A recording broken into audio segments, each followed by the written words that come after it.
A U.S. offer to discuss hostages with Iran, and Meese slams the men who left him. NBC Nightly News with Tom Brokaw. Good evening. I'm Connie Chung, sitting in for Tom Brokaw, who is on vacation.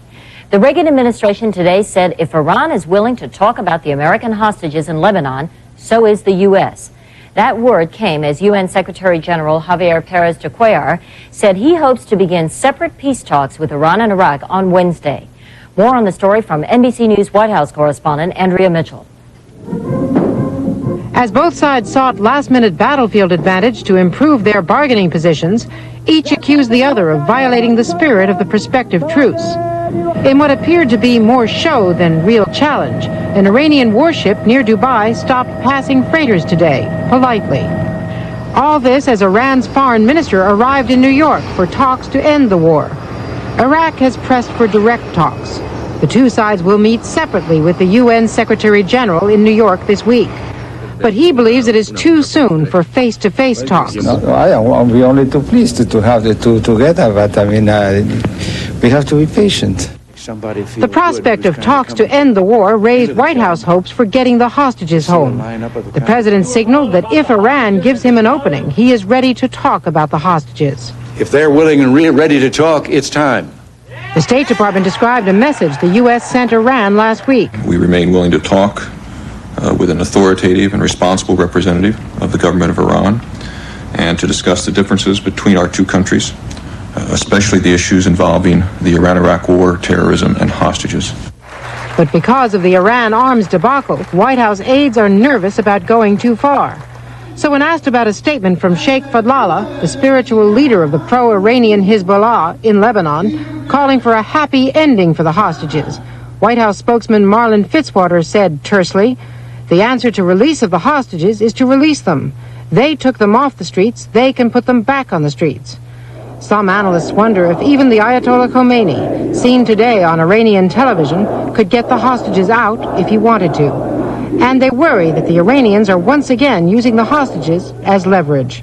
And so the Iranians are reaching out to the West, offering the promise of better relations, offering the promise possibly of the hostages being let out, in order to get American and other nations to get Iraq to stop its part of the war. The administration says it has had no official word from Iran, only back-channel overtures not to be trusted. Having been burned before, White House officials say they are willing to talk about how to get the hostages out, but not to negotiate or trade for their release. Andrea Mitchell, NBC News at the White House.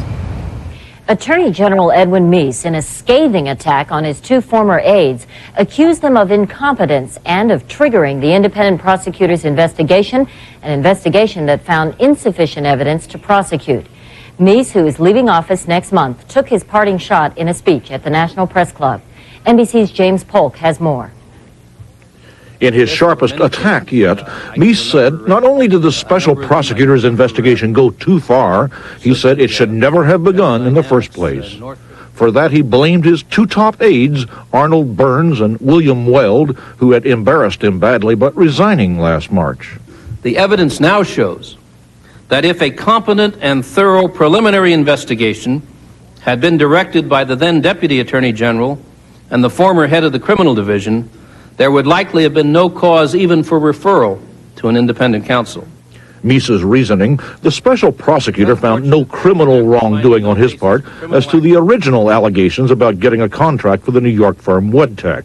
But only last week in New York, the federal prosecutor in a Wedtech racketeering trial told the jury, quote, Meese was a sleaze. With that case just now going to the jury, Meese held his tongue. When the jury comes in, I'll be happy to answer any of your questions about it, and I'll tell you how it feels. He did say what he felt about widely published reports his former aide Weld thought Meese should be prosecuted. I think it is very damaging. It's also very unethical and very unprofessional. And if, in fact, that came, from whatever source that came, it certainly was wrong and improper. Neither Weld nor Burns would comment today. Both are to testify at Senate hearings tomorrow about why they quit the Justice Department. Meanwhile, hearings were scheduled next week on the confirmation of Richard Thornburg as new Attorney General. Meese is now expected to leave in about 2 weeks. James Polk, NBC News, Washington. Coming up on NBC Nightly News, Betty Rowland with a report card on the women's movement, 25 years after it all began. And George Lewis on the America's Cup race. Now it's official. New Zealand's superboat versus the unusual entry from the U.S., a catamaran with a sail that looks like an airplane wing. This diver has a thin, powerful seal, but it's not on his mask. It's on his dentures. A seal so thin, so powerful, that more than any ordinary adhesive, extra hold fast teeth holds closer to real. Post Fruit and Fiber presents new Cinnamon Apple Crisp, and a Fruit and Fiber cereal fanatic who never forgets our name. Right, never. Hey, this is new. Chunks of really crisp apple, cinnamon, it's fruit and... Post Fruit and Fiber cereal introduces Cinnamon Apple Crisp with crisp, delicious apple, cinnamon, and high-fiber flakes. Well, no wonder I forgot. This new taste is terrific. New Cinnamon Apple Crisp Fruit and Fiber. Tastes so good, you forget the fiber. I've got big news for prune lovers who also love cereal. Actually, it's kind of small news when you look at it. It's Sunsweet bite-sized pitted prunes. Try them on your cereal, and you'll agree Sunsweet bite-size is just the right size. Beaches in at least 2 more New Jersey resort towns were declared off limits today, tainted by sewage and syringes. But this pollution problem goes well beyond New Jersey. As NBC science correspondent Robert Bazell reports, the summer of '88 is quickly turning into the summer of fear. The weather was perfect for a day at the beach in the Northeast today, but dozens of beaches remain closed to swimming. Pollution has swept the shores from Cape Cod to Delaware for most of the summer. It terrifies me. I mean, we can't go in the water. I just think it's a shame. It's a beautiful beach here. Those suffering are not just people who want to use the beach, but those who make their living there. Yeah, this is the height of the season, so right now, and there's nobody here. In the 51 years, this is the first year I've seen the boardwalk this long. The most notorious problem has been needles, syringes, and other medical waste, which is washed up in several areas. Health officials have been concerned that the waste could transmit hepatitis, AIDS, or other diseases. State and local authorities have yet to find the source of the material, although they say they now have several clues. In addition to the medical devices, there has been pollution by other varieties of garbage and by sewage. Officials have closed many beaches because of bacteria in the water. Dr. Michael Oppenheimer of the Environmental Defense Fund. What we're seeing this summer is the coming together of a number of problems that have been slowly getting out of control over the years. And the most visible part of that problem is trash, garbage. And there's no question the garbage problem is in crisis, particularly in the eastern United States, but also in the rest of the country. Many cities are finding it difficult to get rid of the increasingly large mounds of garbage, much of it disposable plastics that last indefinitely. In many places, sewage treatment plants are now working above capacity and are often in need of maintenance. Other factors contributing to the problem are fertilizer runoff from farms and acid rain. Because the pollution comes from many different sources, there is little hope that it will subside soon. Environmentalists say that we can expect beach closings to become a regular part of the summer. Robert Bazell, NBC News, New York. Things were looking up today for the Mississippi River, which has been choked by the Midwest drought. Recent heavy rains have raised the water level by almost 6 feet, but officials say the rise is temporary. They expect more hot, dry weather to lower the Mississippi again. Meanwhile, President Reagan today added Indiana to the list of states that are drought disaster areas, making farmers there eligible for low-interest loans. There's another side of the drought, wildfires in the West. Today, the battle centered on parts of Yellowstone National Park in Wyoming. 2 campgrounds and miles of roads were closed. NBC's David Burrington reports tonight on the huge effort to contain these fires. So far, 45,000 acres of Yellowstone forest have gone up in smoke.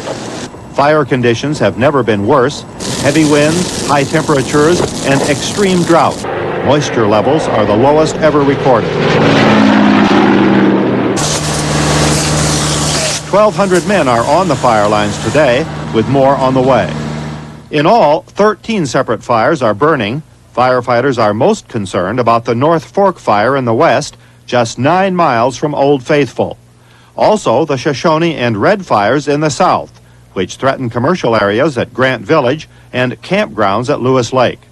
Because of the fires, the park's south entrance was closed over the weekend and will stay closed at least 2 more days. Well, Grant Village is completely closed because they evacuated yesterday. 3,000 campers and park workers were moved out of the area. Nothing was available for 100 miles, so we just stayed in the car and slept the night.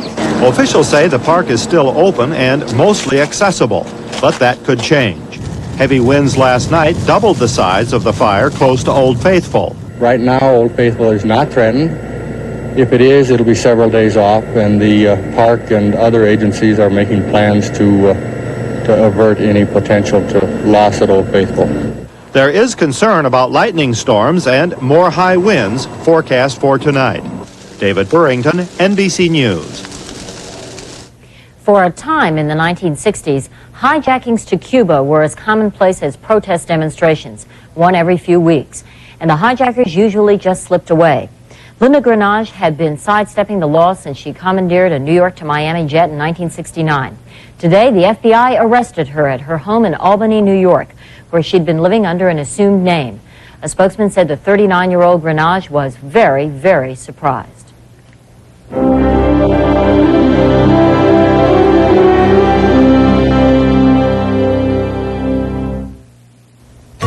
Ready? In a minute, honey. It's nice to be noticed for what you wear and how you look. And if you wear dentures, it's nice to know Efferdent cleans away stains and freshens up dentures so well. With Efferdent, all they'll notice is you. Up to $1,500 cash back from Subaru is worth more than the same money from anyone else. It's worth more because Subaru has the best-selling import wagon in America. It's worth more because Subaru's XT6 has the same engine design found in a Ferrari. It's worth more because the Subaru Justy is the lowest-priced four-wheel drive passenger car in America.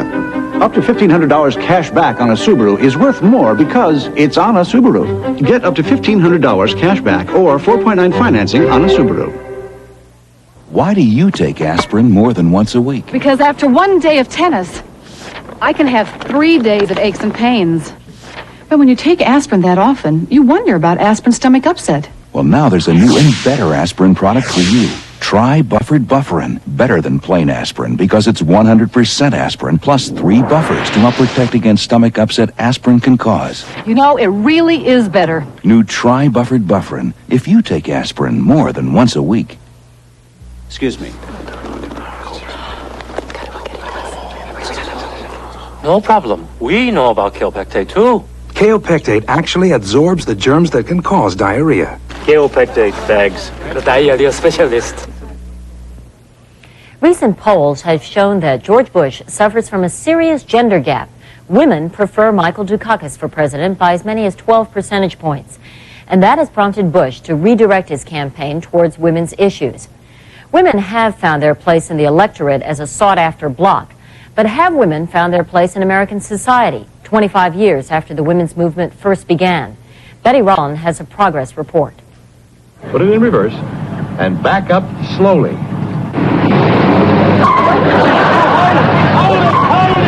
Back when father knew best, a woman couldn't even drive a car. There's something wrong with this car. Been cleared for takeoff? Today, women are operating vehicles of all sorts, and that's not all they're doing. 65% of them are in the workforce. 35% of management jobs are now held by women. The number of graduate women engineers has increased 13-fold since 1975.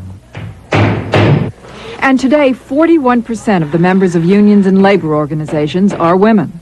It all began in 1963, many historians say, with this book. Today, Betty Friedan defines the major achievement of the women's movement. Women are people themselves now. And that's what it was mainly about, the person and the woman. As opposed to what? Well, you're breaking through the feminine mystique. A woman feeling as if, who is she? You know, I mean, I'm BJ's wife, I'm Junior and Janie's mother, but who am I? In Phoenix, Arizona, Martha Kaplan, a housewife, asked herself that question and wound up a partner in a law firm. Well, there I was a housewife, married to a doctor with 3 children and gerbils and a cat and a dog and fish. I thought, oh my God, you know, am I just going to do the same things again for the whole rest of my life?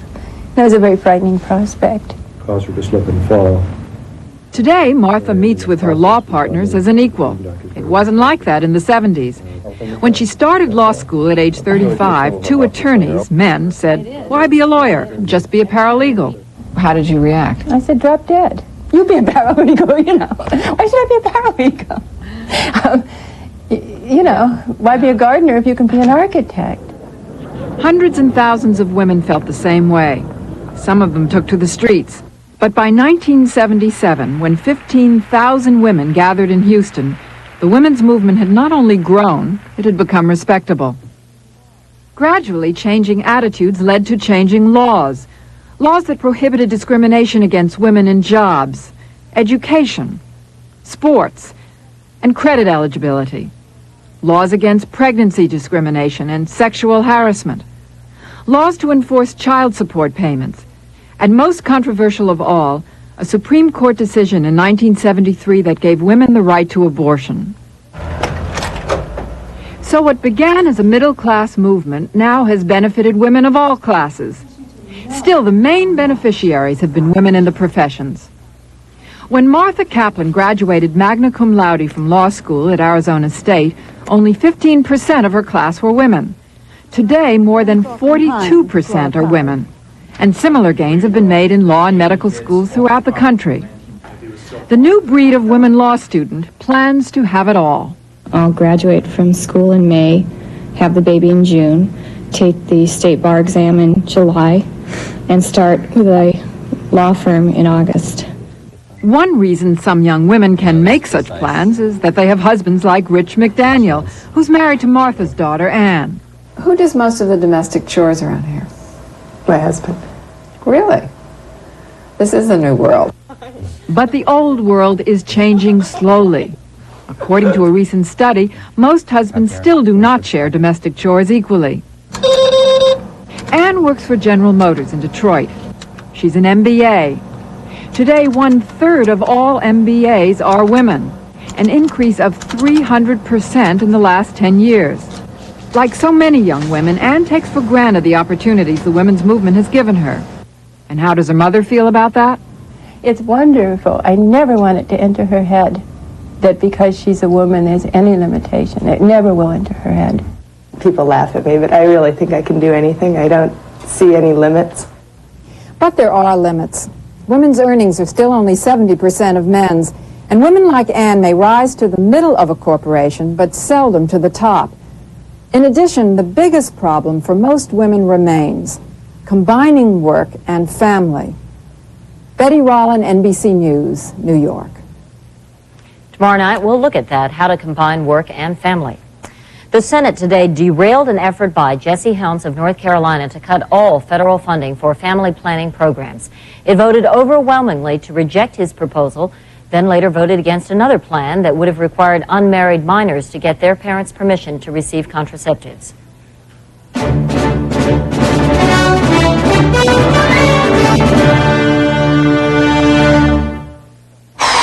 I used to take aspirin for minor arthritis pain, but it sometimes upset my stomach, so I switched from aspirin to Advil. Advil gives me hours of relief from arthritis pain, and it's gentler to my stomach than aspirin. Advil, advanced medicine for pain. You've just been caught knocking off the Kellogg's Cracklin' Oat bran. How do you handle the consequences? Did you eat all the Cracklin' Oat bran? Who, me? Did you eat all the Cracklin' Oat bran? Did you eat all the Cracklin' Oat bran? I didn't do it. I did not do it. No, absolutely not. With the crunchy sweet taste of Kellogg's Cracklin' Oat bran, an open box is an empty box. To see how a bathroom gets this shiny clean, you have to go back to the beginning. To fresh-scented Lysol Basin Tub and Tile Cleaner. Lysol has the power to cut through dirt and soap scum, and it disinfects. Try Fresh Scent Lysol. It's how the shiniest bathrooms get their start. I confess, I can't stop. I just can't stop. It smells so good, I just can't stop spraying. Lysol Fresh Scent smells as good as it works. After flying so many aircraft, I'm not easily impressed with car performance. Then I drove the Cutlass Supreme Pace Car at the Indy 500. I was impressed. In USAC test, Cutlass Supreme outcornered the Acura Legend and brake better than the Ford Thunderbird LX. and Cutlass Supreme costs a whole lot less. So I got 3 of them. Hey, I got 2 kids, boys. And now Oldsmobile will buy the air conditioning for you when you buy a 1988 Cutlass Supreme by September 28th. Now for indigestion, gas. Introducing new Extra Strength Malox Plus. It neutralizes more than any leading antacid and dissolves gas. Nobody does as much as new Extra Strength Malox Plus. It's called The Last Temptation of Christ. Scheduled for release in 2 months, the film already is so controversial that one opponent has offered to raise $10 million to buy it and destroy it. As NBC's Bob Abernathy reports, the dispute over this film revives a fundamental question. Just who was Jesus? In the name of God and in the name of decency, do not put out this film. The protests against The Last Temptation of Christ started even before the film is finished. It is a blasphemy against the divinity of Christ and an insult to every believing Christian. Universal Studios is making The Last Temptation based on the novel by Nikos Kazantzakis. It's not the literal truth of the Bible. It's very important to state that. It's a taking off point. It's a work of fiction. Jesus is portrayed by actor Willem Dafoe as a man beset by all human desires, including sex. He also seems to some indecisive. Christ comes off as self-critical, sinful, self-doubting, not decisive, and as my colleagues termed it, a colossal wimp. The heart of the controversy is the ancient theological debate about whether the essential Jesus was human or divine. The film's Jesus is clearly human. If he's God, when he had temptation brought in front of him, it was easy. He was God. It was easy to reject it. But if he has the human foibles, if he has all the parts of the human nature that we have, then it was just as tough for him as it is for us. William Four of the National Council of Churches likes the picture. And I think the film does an admirable job of then raising the question, to what extent are you willing to follow God's will, even to death? I think most sermons don't do that. Universal took out newspaper ads refusing to destroy the picture, as some conservative Christians demanded. Meanwhile, because the head of Universal's parent company is Jewish, a few protests became anti-Jewish. There's going to be an anti-Semitic backlash. Jewish leaders protested both the anti-Semitism and attempts at censorship. It's un-American. It's un-Christian. It's book burning. It's witch hunting. Scorsese says he's a non-practicing Catholic who hopes his picture will make Jesus more accessible to ordinary people. You listen to his philosophy, you listen to his ideas, his concept of love, which I think is important. It's a way to try to push the concept of Jesus into the 21st century. Scorsese says he's making no change in his picture because of the protests. His critics want a massive boycott when the film opens in September. Bob Abernathy, NBC News, New York. Negotiators for striking film and television writers resumed talks in Los Angeles today in an attempt to end their 5-month strike. The writers and producers failed to resolve their differences over the weekend in 2 meetings that lasted 13 hours each.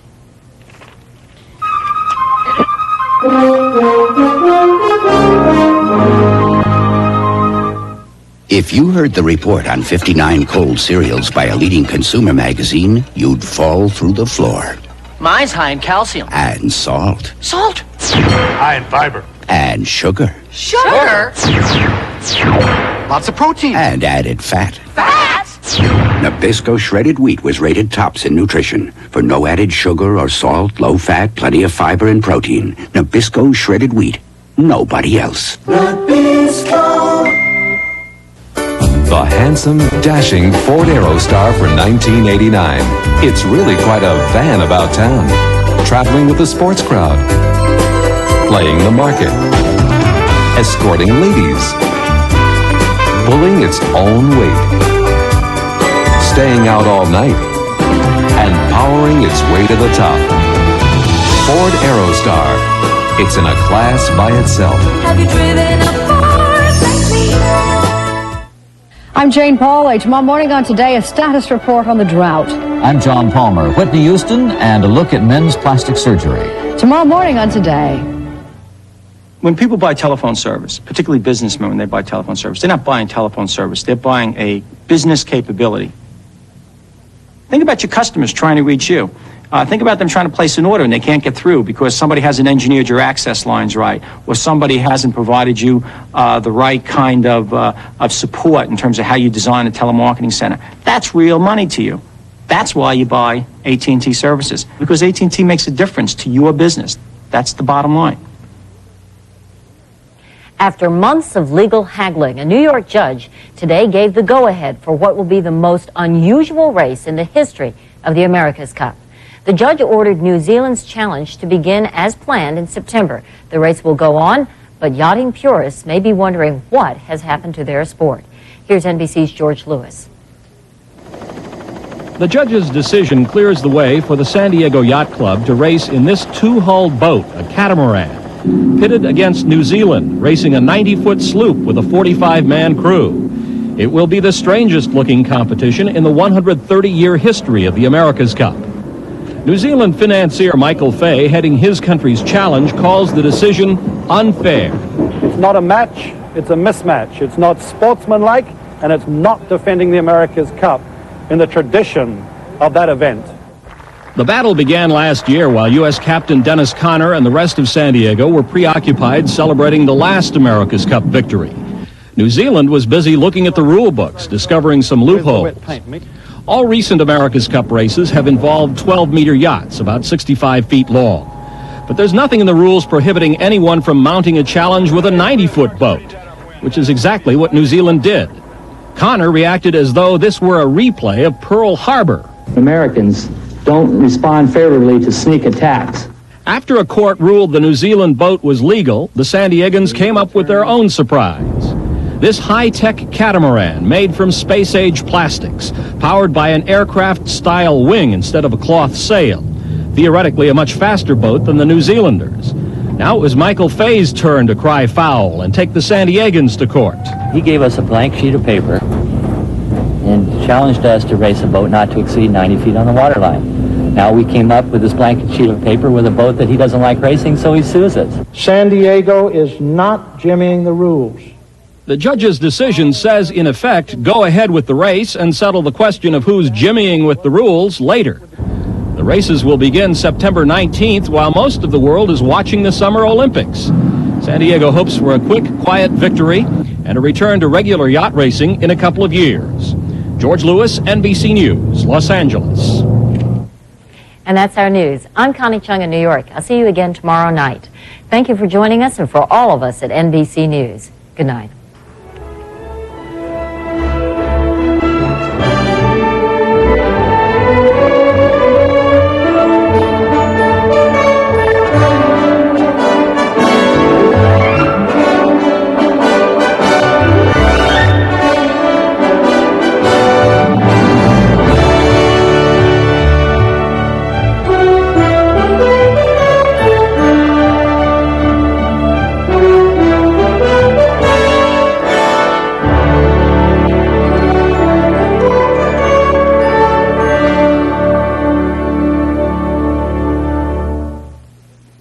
Tonight, the conclusion of The Deliberate Stranger. That's him, number 7. Just tell him you didn't do it. I can't prove anything.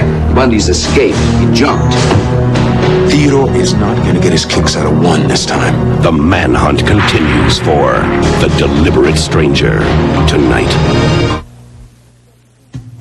Coming up next on the scene at 6, 2 Metro police officers are fired for allegedly using drugs off duty. Police continue their probe of another officer who may have been involved in beating several homeless people. And we'll see why some ridgetop firefighters are worried about their hydrants. Also tonight, the government and the walking horse industry reach a long-awaited agreement.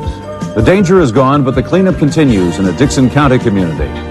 And we'll meet some well-known people who found themselves victims of a problem called codependency. These stories and more news coming up next on The Scene at 6. They're changing the cap on Liquid Tide? Why? It's easy to use, self-draining, so there's no mess. I don't understand. How